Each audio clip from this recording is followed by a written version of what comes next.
நானும் அவரும் வெளியில போயிட்டு வந்துட்டுருந்தோம். வர வழியில இந்த கடைய பார்த்துட்டு உடனே வந்து நிறுத்தியாச்சு.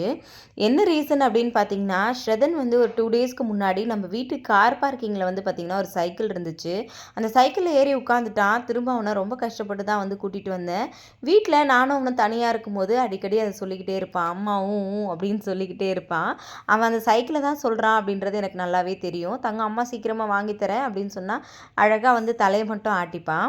இன்னைக்கு அதனால இந்த சைக்கிள் கடைய பார்த்த உடனே வந்து நிறுத்தியாச்சு. ஸ்ரதனுக்காக இத கண்டிப்பா வாங்கிட்டு போணும் அப்படின்னு சொல்லிட்டு. எதுவுமே தோணவே இல்ல. கண்டிப்பா இத வாங்கிடணும் அப்படின்னு மட்டும் தான் நெனச்சேன்.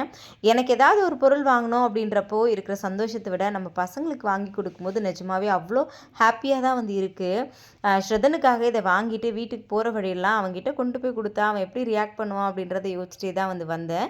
ஸ்ரதனுக்கு குடுத்தத அவன் எப்படி வந்து விளையாடினான், எப்படி அவன் ஹாப்பியானான் அப்படின்றத கண்டிப்பா அடுத்த வீடியோல ஷேர் பண்றேன். Thank you.